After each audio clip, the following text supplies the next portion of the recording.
everybody, I'm Curvy Mary. You can find me all over the internet under Curvy Mary 8. My Twitter is Curvy Mary 8. Instagram is Curvy Mary 8X. And curvymary.com is currently my OnlyFans, but soon it'll be a pay site for me. But Curvy Mary 8 is my username across the internet, including on many vids, Curvy underscore Mary 8 on Chatterbait. And I'm going to start doing a regular camming schedule. Just check my social media every week to see my schedule, but it's going to be pretty consistent on the days and times of the week, just alternating weeks. So I can't wait to see you all and get to know everybody and join my OnlyFans at curvymary.com. It's $3 for the first month and $5 every month after that. So love you guys. We are both from the Midwest. I also grew up as a Catholic. I was an altar boy and did the whole thing. Oh. For you personally, how did that impact your views of sex or how you were raised with regards to sex? I remember being like a 6 year old in my bedroom, being awake at midnight, just like, couldn't sleep and being like, oh no, the devil is going to come in my room and try to steal my soul. Like I had the strangest preconceived notions as a child. And I would definitely say for like the first 20 something years of my life, I was, pretty much paralyzed, afraid to do anything about my sexual feelings towards people who are not male, who don't identify as male or aren't born as male. And it's I was afraid that I was going to go to hell. And like a lot of people who grew up Catholic, I became an atheist. So that really changed a lot of possibilities for me, because I'm not trying to stick to this Judeo-Christian philosophy and societal expectations that are like, being gay is bad. If you eat a pussy, you're gonna go to hell. And it's like I don't believe in a hell, but if there were, it's probably where the best parties are. In high school, were you the popular girl, the loner? Hell no. I was, first of all, I was the fattest girl in school, and I was a big old nerd. I did a lot of music stuff. I did various choirs. I did orchestra. I ended up joining a symphony when I was still in high school and playing in the Nutcracker and the orchestra pit, every Christmas. And, I was a nerd. I was a dork, and I was very sexually frustrated. Did you go to your prom? I did. I went to my junior prom with a group of friends, all girls, and then I went to my senior prom with a female friend. And that's actually after I asked a guy to prom and he turned me down. So I just went with a female friend, and she was my date, and I should have gone a little further with it. Honestly, she was cute. So were you popular with the boys then? Oh, no, no, no. Nobody wanted to fuck me. I don't blame them. I was not fun to be around in high school. Not I'm a late personally or bloomer. not? Sorry? You said you were not fun to be around. Was that a personality thing? Was that just Yeah, I was a so confidence? I was so depressed in high school. So depressed. I was so down on myself, and I didn't have boys talking to me, and so I was like, I'm just not attractive. And that's where a lot of that attitude really originated. These negative beliefs that I had cultivated for myself over so much of my life, a lot of them really solidified in high school. But I feel like now I've thrown off those shackles, and my life is so much better now that I don't believe such negative things about myself. You went to college, right? You got a business degree, I believe. Yes, I did. I started out in political science, and then I switched to business because I enjoyed econ classes. And I did almost 15 years in real estate, and I had a whole career in everything, and I gave it all up when I moved here. And I mean, there were other reasons why I moved here, which is a whole other story. But I love doing something different now because I was so burnt out, honestly, on my previous career. Any wild, crazy college sex stories? Well, it wasn't in college. It was when I was 23. I went home with this guy that I met at a club, and we were in his living room on his couch, and we were getting it on, and you know, I turned my head, and I noticed there's this guy just standing there staring at us, and he's like, "Oh, sorry, I just came in a few minutes ago. I'm hard as fuck. Is it okay if I join you guys?" And I was like, "Okay, sure." And that is the story of my first threesome. After that, did you become more sexually active? um, that was already at a pretty peak sexually active period in my life. I definitely have a pattern of when I get out of long-term relationships, I go through a slutty period where, I just, fuck everybody. And I have a lot of fun doing it. But, it's something that's not really tempered with time. When you decided to do the OnlyFans, was that a slutty period? Was that what? Was that a slutty period?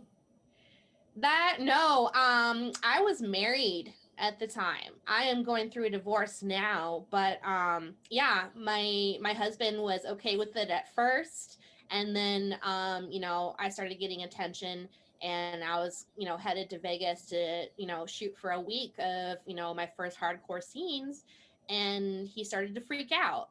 And when I got back from Vegas, it was just, a couple weeks of hell, and I used the opportunity to leave him when I was already coming out to LA, because some really bad things happened between us, and he outed me to my parents. So that was the end of that relationship. How do you make the transition from real estate to OnlyFans? I mean, it seems like quite a stretch. It is. There is no transition. It is two completely different worlds. There is no intersection in that Venn diagram. But there's actually a lot of people in porn who do real estate or start doing real estate after they leave porn. So I think it's pretty common. But like I said, I really want to film like a property porn video just to like really have fun with that. I have a lot of ideas of things I want to do, like plays on my life or plays on my name, and that's one of the biggest ones that I want to do. What is your OnlyFans handle? My OnlyFans is Curvy Mary 8, but curvymary.com currently redirects to my OnlyFans.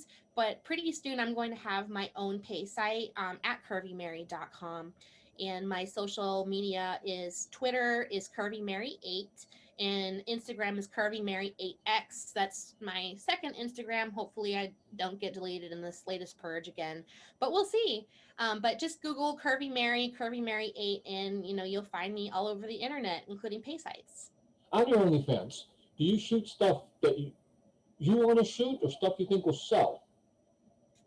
Um, I shoot stuff that is really a combination of what I want to do and a combination of what people have asked me to do. I don't get a lot of specific requests. They're just like, I want to see you do X, and and that's something I'll add to my list of things that I want to do eventually. But there's some things that I really want to do. I want to do a gangbang. I want to do an orgy. I want to do, maybe some threesome content. I want to do stuff with more than just two people. And I haven't really had a good opportunity to do that yet. All of my scenes so far are just me and one other person, except for, one non-fluid scene that had two other women with me. But, I really want to, branch out into some multi-person fun. Do you have a hit list of performers you want to work with? Oh gosh, I have a long list of people that I still want to shoot with, but I've shot with a number of big names already. I would say my number one person that I want to shoot with someday, and this is just because she's hot and awesome, would be Estella Bathory. And who knows when we'll ever be on the same continent anytime soon. But that I want to make happen if she's ever down. And then I really want to shoot with Shane Diesel, because I love a challenge. And I want to shoot with Jenna Gargles too, because she's just freaking adorable. You mentioned Shane. What's the challenge? Have you seen how big his dick is? Unfortunately, yes. Yeah, I mean, it's everybody's got their Everest, right? Right. You remember the first time you did something sexually? First time I did something sexually would have to be, hmm. Well, I didn't even have my first kiss until I was 18, believe it or not. But it was a sweet moment. It was under a cute tree in a pretty park and all this crap, but um I don't even remember, honestly, my very first sexual experience outside of that. I think, no, you know what I do now?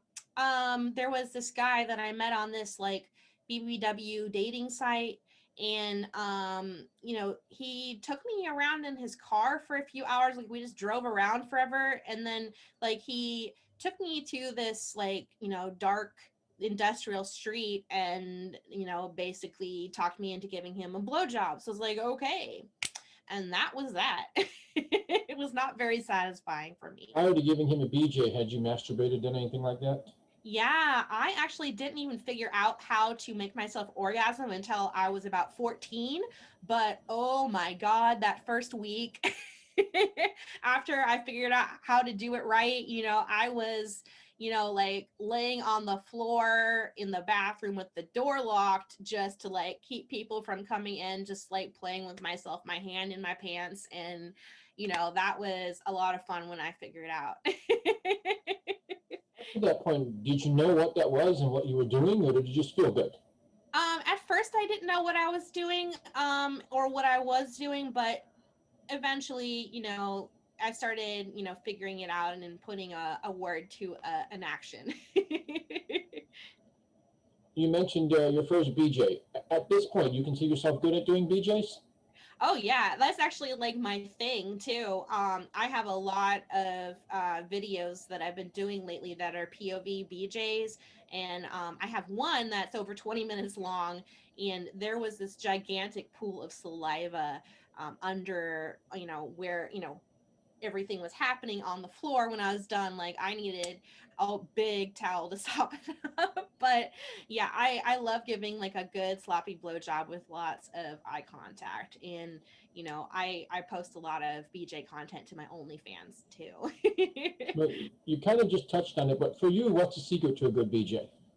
I would have to say figuring out what your partner, what makes their eyes roll in the back of their head. Like find that one move that really makes them moan, and that is what you need to figure out how to give them a good BJ, because not everybody is giving BJs to a bunch of people all the time. Some people have maybe one, maybe a small handful of people, but if you have just one partner, or even if you're with somebody for just a one night stand, figure out what that one move is that really makes them moan, and that's the trick.